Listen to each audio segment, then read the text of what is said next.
What's up mga brad, ngayon ay tuturuan ko kayo paano mag-post sa TikTok gamit ang ating Shopee affiliate para magiging counted siya. So check muna natin yung ating Shopee. Maghanap po tayo ng, actually meron na akong na-post dito na item. Then ituturo ko lang kung paano ko siya pinost sa TikTok. Kasi sa TikTok kasi kailangan nyo ng link. Sa comment section naman hindi yun nag-a-appear yung link eh. Baga mape-paste mo lang pero pag click mo hindi. Ito yung pinost natin.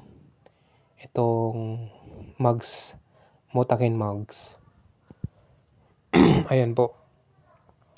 So ganyan din yung pinost ko sa TikTok.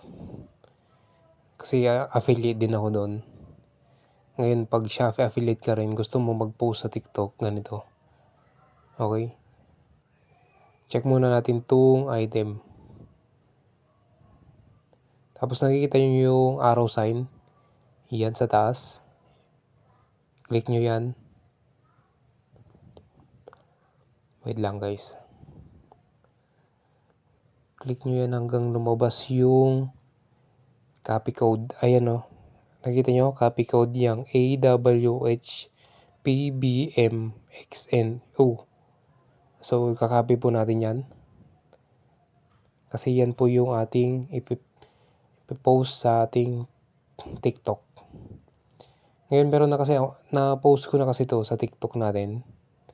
Yan po. Same lang na product yan. Same lang po yan. Check po natin.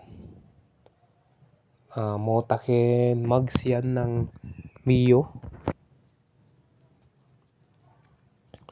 So nakikita nyo, ito kasi connect na to sa sa platform, social platform. So kahit anong i-post ko dito, tapos punta sila sa Shopee, counted yun kasi naka-register rin siya eh. Ayun, nakikita nyo may collection shop. Yan po yung aking shop sa TikTok, ay sa Shopee. Ngayon dito naman sa comment section, once na may nag-comment, gusto nilang ayaw nilang bumili din sa TikTok, gusto nila sa Shopee. Ito, may option tayo guys. Ito yung gagawin nyo. Magta-type tayo ngayon. Ito yung item oh. Okay. Kasi hindi ka makakalagay ng link dito.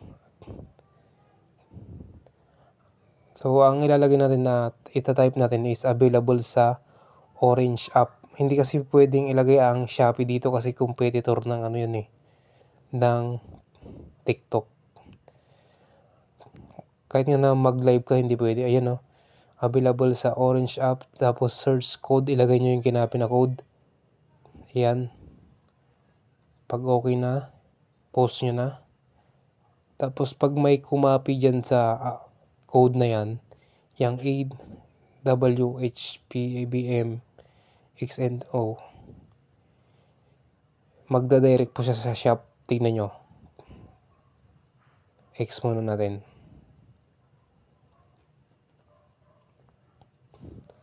Punta muna tayo sa home. Tapos paste natin yung code. Search. Pag sinearch nila yan, search natin.